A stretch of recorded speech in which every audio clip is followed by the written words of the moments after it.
नमस्कार दोस्तों, स्वागत है आपका केटी वॉइस स्टोरीज चैनल में।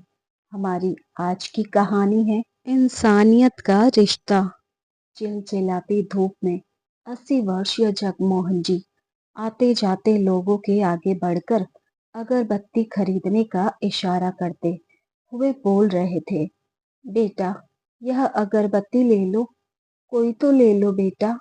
सुबह से भूखे पेट दो अन्न के दाने के लिए तड़प रहा हूँ। अगर अभी नहीं बिकी तो आज फिर से भूखा सोना पड़ेगा। लेकिन लोग उन्हें नजरअंदाज करके आगे बढ़ रहे थे। सही कहते हैं लोग कि बदकिस्मती कहीं पीछा नहीं छोड़ती। यही जगमोहन जी के साथ हो रहा था।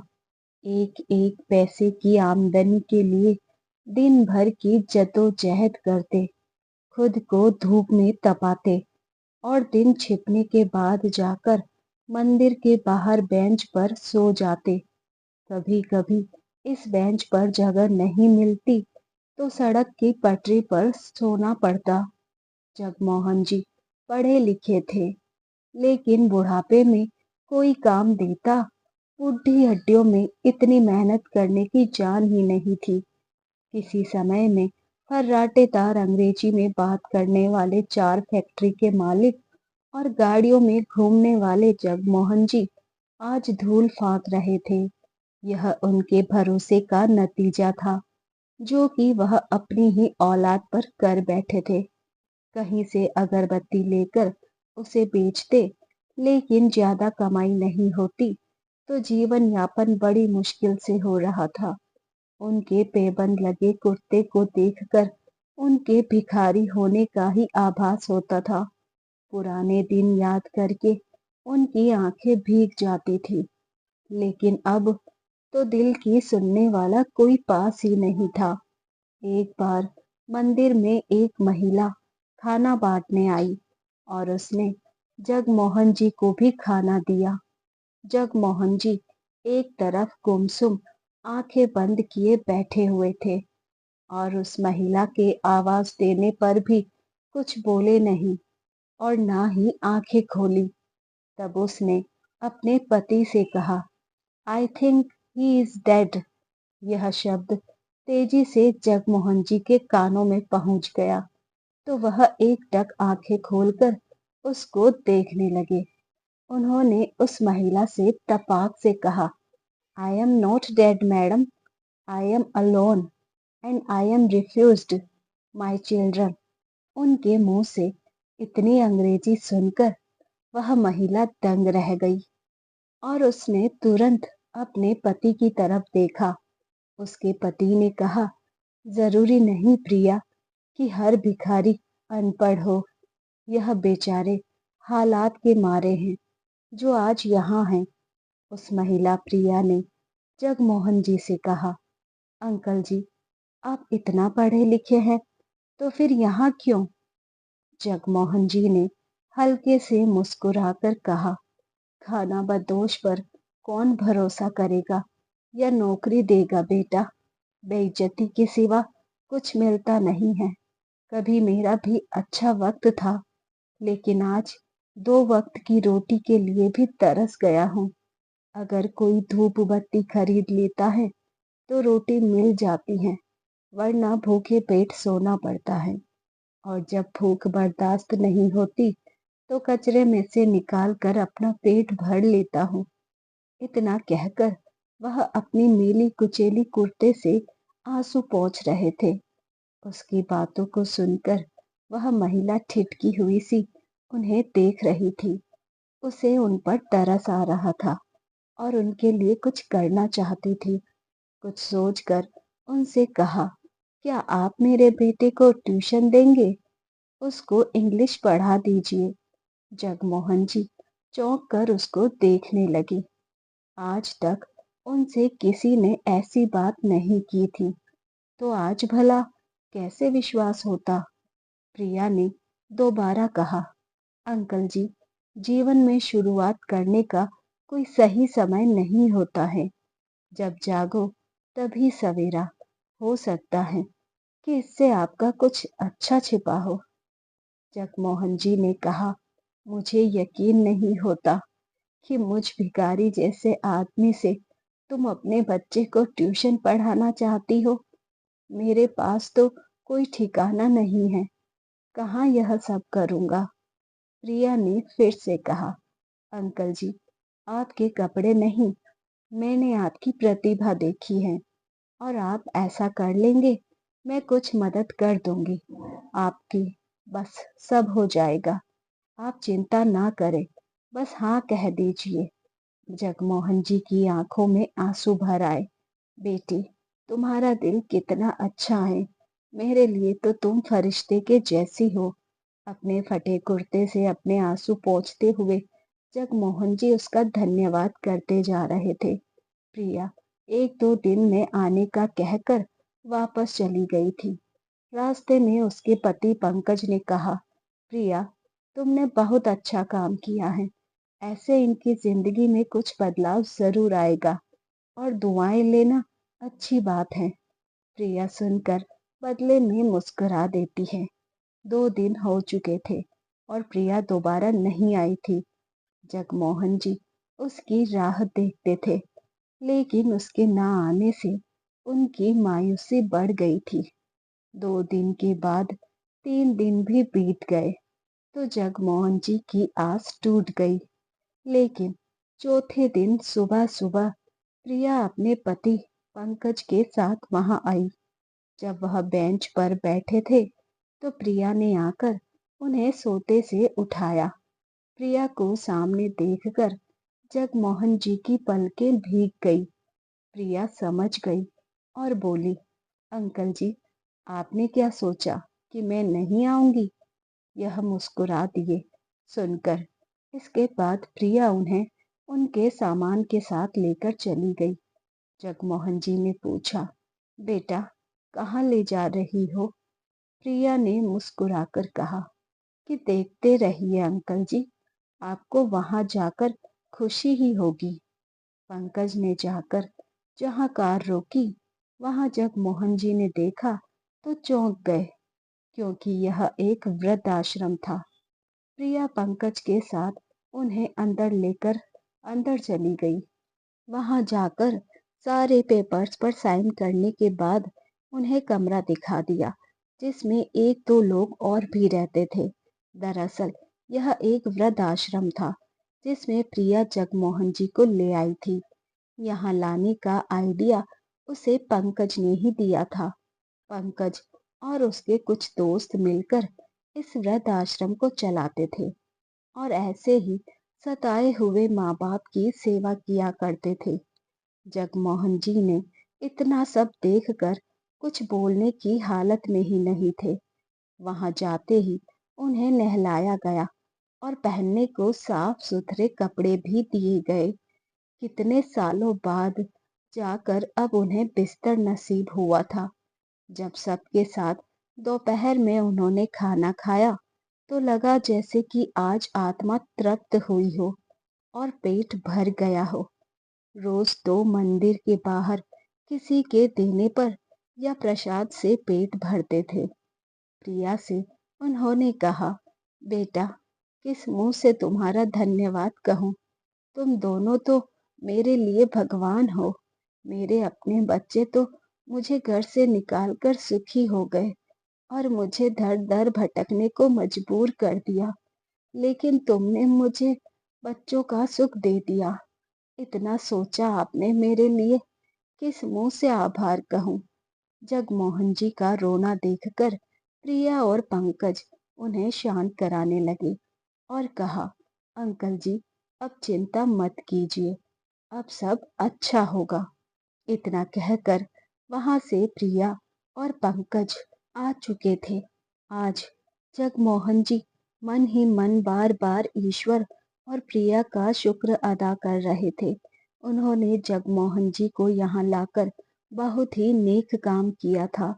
जगमोहन जी अब रोज सुबह अगरबत्ती बेचने भी निकल जाते थे और शाम को वृद्ध आश्रम वापस आ जाते थे। प्रिया ने आश्रम से परमिशन लेकर रोज उन्हें अपने यहाँ बुलाने लगी, जिससे वह कुछ देर उसके बेटे को ट्यूशन पढ़ा सके। अब जगमोहन जी रोज 2 घंटे के लिए प्रिया के घर जाने लगे। उसका बेटा जगमोहन जी के साथ अच्छे से घुल मिल गया और वह भी उसे मन लगाकर पढ़ाने लगे। इस तरह आस पड़ोस के भी कुछ बच्चों को पढ़ाने का भी ऑफर उन्हें मिल गया, जिससे इनकम बढ़ने लगी थी। जगमोहन जी अब अच्छी खासी इनकम करने लगे थे, पर वृद्धाश्रम से रोज आने जाने में उन्हें परेशानी होती थी। तो कुछ सोचकर प्रिया ने एक सुझाव दिया, अंकल जी, क्यों नहीं आप एक कमरा किराए पर लेकर वहां ट्यूशन पढ़ा ले। यह सुझाव जगमोहन जी को पसंद आया, मगर कमरा मिलना भी तो चाहिए। इसकी जिम्मेदारी प्रिया ने ले ली और घर के पास ढूंढने लगी, और पास में ही एक कमरा मिल भी गया। तो अब जगमोहन जी वृद्धाश्रम से आकर वहां ट्यूशन पढ़ाने लगे। प्रिया ने एक काफी बड़ा उनके नाम से बोर्ड बनवा दिया, जिसका नाम था जीनियस ट्यूशन क्लासेस। जगमोहन जी से बच्चे जल्दी इम्प्रेस हो जाते थे और उनके पढ़ाने का तरीका उन्हें जल्दी समझ में आ जाता था। इस तरह जगमोहन जी के दिन बदल गए।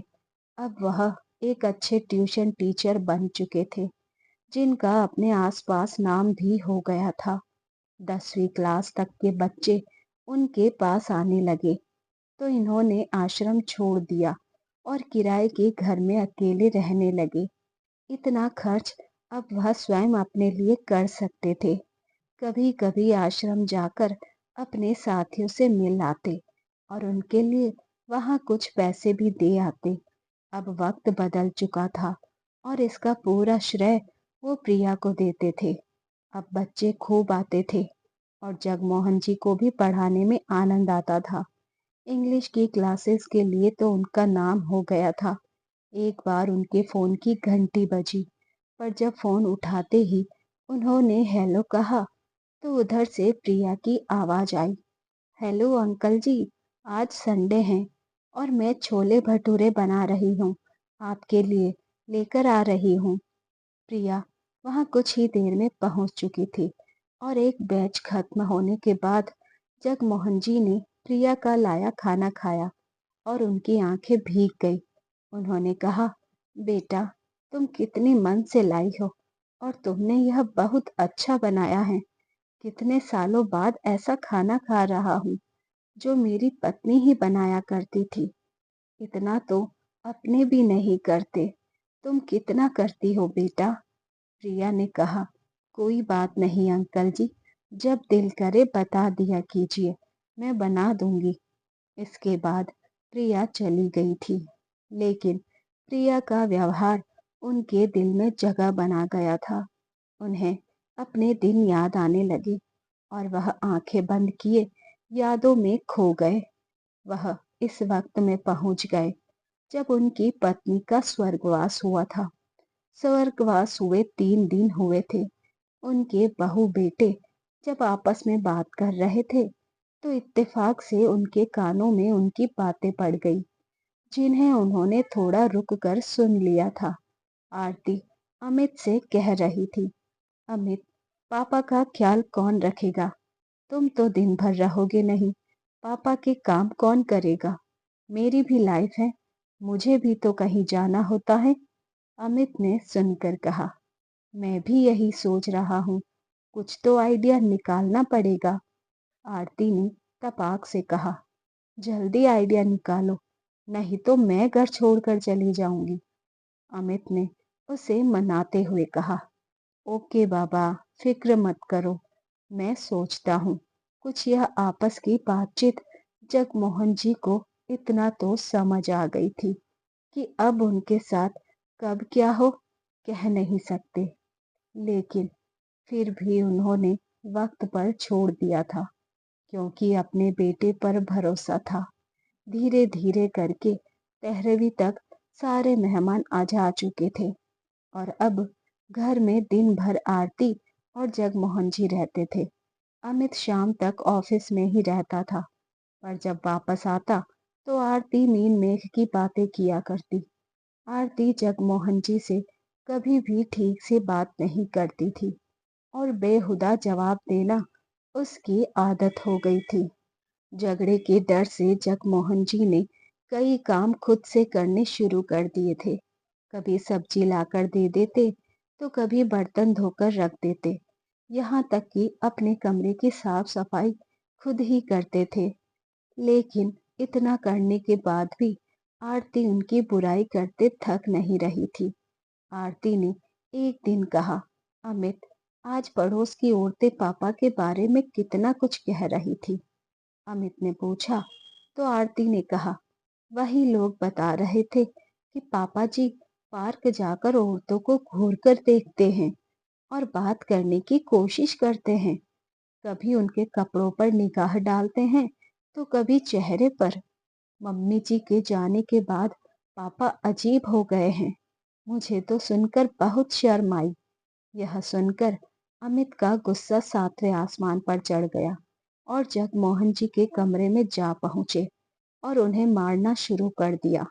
जगमोहन जी बेचारे दर्द से दिल दहल रहा था और आरती खड़ी मुस्कुरा रही थी। मारते मारते उसने कहा, कल से आप पार्क नहीं जाएंगे। हमारी बेइज्जती बहुत हो गई, अब नहीं चाहिए। जगमोहन जी उसका कहना समझ ही नहीं पाए और बार बार पूछते रहे। लेकिन अमित ने उन्हें सुबह पार्क जाने के लिए शक्ति से मना कर दिया। लेकिन ऐसा करना आरती को पसंद नहीं आया, क्योंकि उसे जगमोहन जी को 2 घंटे घर से बाहर भेजना ही था और इसलिए उसने अमित के जाने के बाद फिर से उनको टहलने पार्क भेज दिया। उसने कहा कि अमित को नहीं बताएगी। एक दिन अमित जल्दी घर आ गया और पड़ोस के एक बुजुर्ग व्यक्ति ने अमित को रोक कर कहा, अरे अमित बेटा, जगमोहन से कहना कल से जल्दी आया करे। आज पार्क में काफी देर से आया था।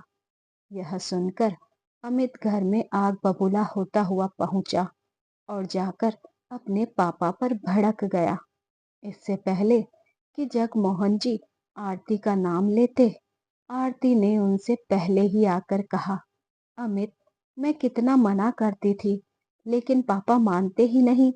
जाने किसको देखने जाते हैं, इतना भी क्या जरूरी है। अमित की नाराजगी और बहू आरती का झूठ जगमोहन जी देखते ही रह गए। उनके मुंह से एक शब्द नहीं निकला और उन्होंने चुप रह जाना ही बेहतर समझा। इस तरह से आरती की हिम्मत बढ़ गई। वह आए दिन ऐसे झूठ बोलकर अमित को उनके सामने लड़ने के लिए खड़ा कर देती। जगमोहन जी मन ही मन रोया करते और अपनी हालत पर भगवान को कोसा करते। लेकिन अब क्या होने वाला था। एक दिन तो हद ही हो गई, जब आरती ने अपने ससुर से बात करते हुए शब्दों की मर्यादा तोड़ दी और उनसे कहा, देख बुढ़े, अगर यहाँ रहना है तो चुपचाप रहना पड़ेगा, तभी 2 रोटी मिलेगी, वरना मेरे पास और भी रास्ते हैं। बहू से इस तरह के शब्द सुनना उनके लिए बहुत मुश्किल काम था।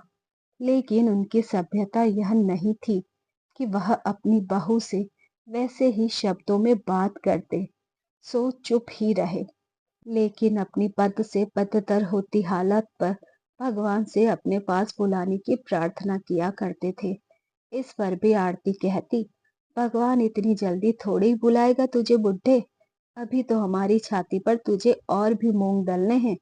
जगमोहन जी मन में कहते हैं, हे भगवान, ऐसा सुनने से पहले मुझे बुला क्यों नहीं लेते। अब मैं अपनी मौत ही मांगता हूँ, दुआ भी खुलकर नहीं मांगता।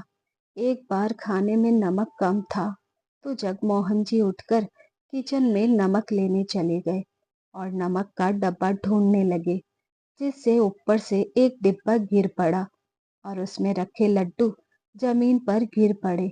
आवाज सुनकर आरती भाग कर आई तो देखते ही उसने आंखें निकाल कर कहा, तो यहाँ लड्डू चुराने जा रहे हो? अमित को दिखाऊंगी कि तुम्हारा बाप कैसे चोरी करता है, पकवान कैसे मुंह लगे हैं इसके। जगमोहन जी ने कहा, नहीं बेटा, मैं तो नमक लेने आया था, सब्जी में जरा कम लगा तो लेने चला आया।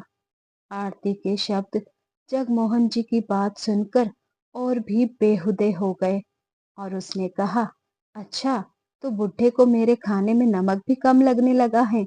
इसके नखरे तो देखो, कुछ कम नहीं, बल्कि मिठाई के लिए झूठ बोल रहा है। काम का न काज का, दुश्मन अनाज का।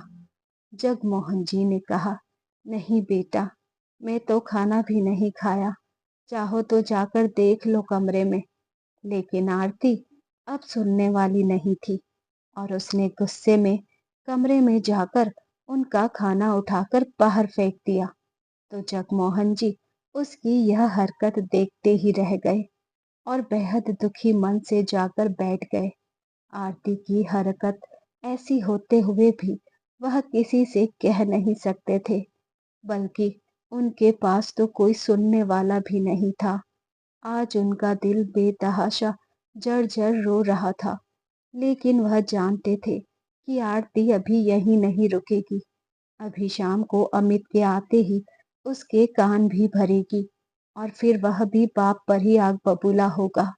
जब अमित शाम को घर आया तो ऐसा ही हुआ। आरती ने जगमोहन जी के बारे में कहना शुरू कर दिया। अमित, तुम्हारे पापा चोरी करते हैं, यह तो आज मैंने देख लिया। मैं समय पर पहुंच गई तो पता चल गया। उस पर उन्होंने भी झूठ ही बोला। मिठाई खाने के लिए इतने बहाने बनाए। अमित चुपचाप बैठा रहा और जगमोहन जी चुपके से पर्दे की आड़ से उसकी बातें सुनते रहे। अमित को कुछ ना बोलना देखकर जगमोहन जी को राहत हुई। उन्हें लगता कि आज अमित ने आरती की बात पर भरोसा नहीं किया। यह देखकर उन्हें आज बहुत अच्छा लगा। अगले दिन रविवार के कारण अमित घर पर ही था। उसने सुबह उठते ही जगमोहन जी से कहा कि पापा, कहीं जाना है, थोड़ा घूम कर आते हैं, आप तैयार हो जाओ। जगमोहन जी खुशी खुशी नहा धोकर तैयार हो गए। आज उन्हें अमित बहुत अच्छा लग रहा था। 10 बजे तक तीनों लोग घर से निकल गए। आज अमित ने कार में उन्हें अपने साथ आगे बैठने को कहा, जिस पर उन्होंने आरती की तरफ देखकर मना भी किया और कहा, बेटा बहू को बैठाओ, मैं पीछे ठीक हूँ। लेकिन अमित माना नहीं और उन्हें आगे की सीट पर बैठना पड़ा। अमित का यह बदला स्वभाव उन्हें बहुत खुशी दे रहा था और आज वह खुशी से कोई पुराना गीत भी गुनगुना रहे थे। 2 घंटे तक कार चलाने के बाद अमित उन्हें एक मंदिर पर ले गया, जहाँ काफी भीड़ थी। लाइन में लगने पर जगमोहन जी आगे थे और वह लोग पीछे थे। दर्शन करने के बाद जब जगमोहन जी ने पीछे मुड़कर देखा तो दोनों में से कोई नहीं था। काफी भीड़ होने के कारण वह 1 घंटे तक आने जाने वालों में उनको ढूंढते रहे, लेकिन अमित और आरती वहां नहीं थे। धीरे धीरे शाम हो गई और दिन छिपने लगा। मंदिर में भीड़ काफी कम थी और अब तक वह समझ चुके थे कि उनके साथ क्या हुआ है। इससे पहले वह खुद को भीड़ में बिछड़ा हुआ ही मान रहे थे। 2 दिन, 3 दिन और फिर महीना बीत गया, मगर अमित देखने तक नहीं आया। यह मंदिर उनके शहर से दूर एक गांव में था। घर वापस कैसे जाना है इसका भी पता नहीं था और ना ही जाने के लिए पैसे थे। मंदिर के बाहर बैठे रहे और कोई कुछ खाने को देता तो उसे ही गुजारा कर रहे थे। एक बार किसी ने घर जाने के लिए भी कहा तो उन्होंने मना करते हुए कहा, जिन्होंने आज तक मुड़कर नहीं देखा वह मुझे घर में बर्दाश्त नहीं कर पाएंगे। घर लौटकर अपनी ही औलाद के हाथों और बेइज्जती नहीं होना चाहता। किसी ने अगरबत्ती बेचने को कहा तो वही काम पेट भरने के लिए करने लगे और अब अपने घर वालों का अत्याचार भुलाए नहीं भूल पाए थे। जगमोहन जी के फोन की बेल बजी तो वह जैसे नींद से जागे और फोन की तरफ देखने लगे। जाने किसका फोन था, लेकिन कई बार बजा तो उठा लिया। किसी ने उन्हें अपने यहाँ बतौर गेस्ट के लिए आमंत्रित किया था, जो कि एक वृद्ध आश्रम था। इस व्यक्ति ने फोन पर कहा, सर, आप समाज के लिए प्रेरणा हैं। और जिंदगी कहीं भी शुरू की जा सकती है। इस जिंदा दिली की आप मिसाल हैं। अगर हमारे यहाँ आकर कुछ बोलेंगे तो बुजुर्गों में नया जोश भर जाएगा। जगमोहन जी ने कहा कि मैं एक साधारण सा इंसान हूँ और यह सब औरों की मदद का नतीजा है। लेकिन वह व्यक्ति नहीं माना और उसने जगमोहन जी को मना लिया। 2 दिन बाद उन्हें इस पते पर जाना था। इसके लिए उन्होंने प्रिया और पंकज को भी साथ जाने के लिए कह दिया था। 2 दिन बाद तीनों लोग एक साथ वहां समय पर कार्यक्रम शुरू होने से पहले पहुंच चुके थे। काफी लोग वहां आए हुए थे और कुछ लोगों को दूसरी जगह से भी मेहमान के तौर पर बुलाया गया था।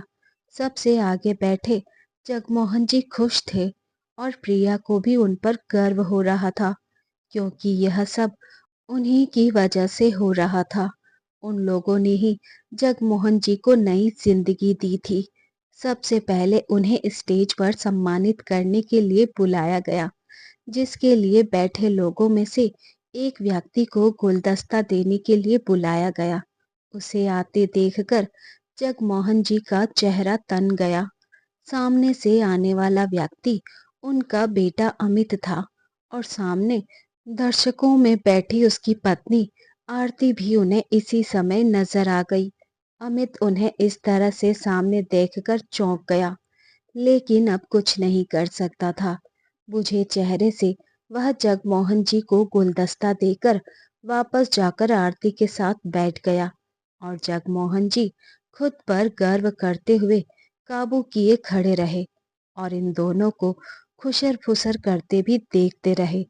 जब उनसे बोलने को कहा गया तो उन्होंने बोलना शुरू किया और कहा, मेरे जैसे कितने ही लोग हैं जिसने उनके ही अपने बच्चे सड़क पर छोड़ जाते हैं, भीड़ का हिस्सा बना जाते हैं।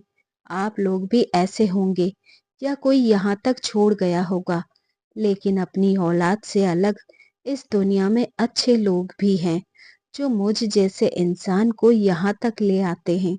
उम्र के उस पड़ाव पर यह सब मुश्किल था। अगर मेरा साथ उस दिन मंदिर के बाहर खाना बांटने आई प्रिया ने नहीं किया होता, मेरा विश्वास है कि दुनिया में अच्छे लोग भी हैं। यह कहकर उन्होंने प्रिया और पंकज को स्टेज पर ही बुला लिया, जिससे सब लोगों ने उन्हें देखकर तालियां बजाई। अमित यह सब देखकर पानी पानी हो रहा था। बोलते हुए बार बार जगमोहन जी की नजर उस पर जा रही थी, मगर वह नजर चुरा लेता था। नजर मिलाने की उसमें हिम्मत ही नहीं थी। जगमोहन जी ने स्टेज से ही फिर आगे कहा, अपनी संतान को मैं माफ कर चुका हूँ और यह भी सच है कि उनका दिल से भुला भी चुका हूँ। जिंदगी शुरू करने के लिए सोचिए मत, बस शुरू हो जाइए, हंसिए और खिलखिलाइए और ऐसी औलाद को तो बिल्कुल भूल जाइए। दर्शक लाइन में बैठा अमित आज ऐसे शब्द सुन नहीं पा रहा था। जब अपनी बारी आती है तो इंसान दूर भागता है। जब उसके अपने पिता जगमोहन जी बेटा बेटा करते थकते नहीं थे, तब उसे पिता की कदर नहीं थी और आज उनको इस जगह देखकर भौंचक्का रह गया था। आज सामने खड़े जगमोहन जी से नजर नहीं मिला पा रहा था। जगमोहन जी स्टेज से उतरकर आए और बैठ गए। कार्यक्रम खत्म होने के बाद लोग उन्हें घेरे खड़े हो गए। आज जितना सम्मान उन्हें मिल रहा था उसे देखकर आरती की आंखें फटी की फटी रह गई। अमित ने आरती से बाहर जाकर कहा, आरती, हमें ऐसी जगह आने का कोई हक नहीं था, क्योंकि मैं अपने पिता को खुद सड़क पर छोड़ कर आया था। आज मुझे अपने किए पर पछतावा है और मेरी आंखें खुल गई हैं। तुम माफी नहीं मांगना चाहती हो तो मत मांगो, लेकिन मैं भगवान के आगे क्या मुंह लेकर जाऊंगा। मुझे पापा से माफी मांगनी है, नहीं तो जिंदगी भर घुटता रहूंगा। आरती उसका चेहरा देखती रह गई। उसने तो उसको अपने पिता से दूर करने के लिए बहुत जतन किए थे, लेकिन आज सब कुछ फेल हो चुका था। शर्मिंदा वह खुद भी थी, लेकिन कह नहीं पा रही थी। आखिर किस मुंह से कहती। अमित की नजरों में गिरना नहीं चाहती थी। जगमोहन जी लौट चुके थे और अमित ने उनके जाने के बाद उनका पता ले लिया था और शाम को ही वहां आरती के साथ जा पहुंचा। सामने उसे देखकर जगमोहन जी ने कहा, मुझे पता था कि तुम आओगे, लेकिन मैंने वही कह दिया था कि मैं तुम्हें माफ कर चुका हूँ, तो अब माफी के अलावा क्या लेने आए हो? अमित नजर झुकाकर खड़ा था और आरती की तरफ देखने लगा।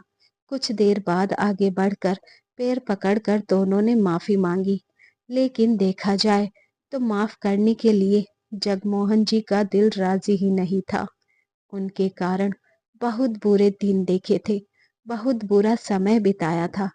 जिसने कभी पिता की दर्द की पुकार नहीं सुनी और पिता को बेदर्दों की तरह मारता था, जिसे भूलना मुश्किल ही नहीं, नामुमकिन था। दोनों गिड़गिड़ाते रहे, लेकिन माफी नहीं मिली। अमित खूब रोए और पैरों में लिपट गया, लेकिन जगमोहन जी ने एक शब्द बोलना भी गवारा नहीं किया।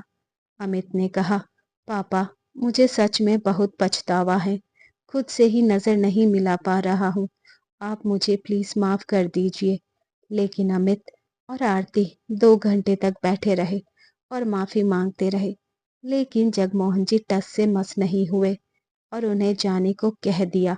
उन्होंने कहा, तुम दोनों जा सकते हो, मेरे बेटे बहू पंकज और प्रिया है, तुम नहीं। वह मेरा खून तो नहीं, लेकिन इसे इंसानियत का रिश्ता है। तुमसे अच्छे तो पराए हैं, तुम जैसी औलाद को ना होना ही अच्छा है। अब जाओ यहाँ से। उन्होंने दोनों को जाने को मजबूर कर दिया था और माफ नहीं किया। आज वह इस लायक हैं कि उन्हें अमित के आश्रय की जरूरत नहीं है। आज जगमोहन जी समाज के लिए प्रेरणा बन चुके थे। उनकी हिम्मत और काम को देखकर सरकार ने उन्हें सम्मानित भी किया, और यह सब प्रिया और पंकज की वजह से हुआ था। अगर समाज में ऐसे बच्चे हो तो बुजुर्ग लोगों की कभी ऐसी दशा नहीं होगी। दोस्तों, अमित जैसे बेटे को माफ कर देना चाहिए या नहीं? अपनी राय कमेंट बॉक्स में जरूर बताएं। दोस्तों, उम्मीद करती हूँ आपको कहानी पसंद आई होगी। कहानी पसंद है तो वीडियो को लाइक करें। चैनल पर पहली बार आए हैं तो सब्सक्राइब करके बेल आइकन घंटी प्रेस करना ना भूलें। कहानी का पूरा सुनने के लिए दिल से धन्यवाद। Thanks for watching. मिलते हैं जल्द ही एक नई कहानी के साथ। Subscribe my channel.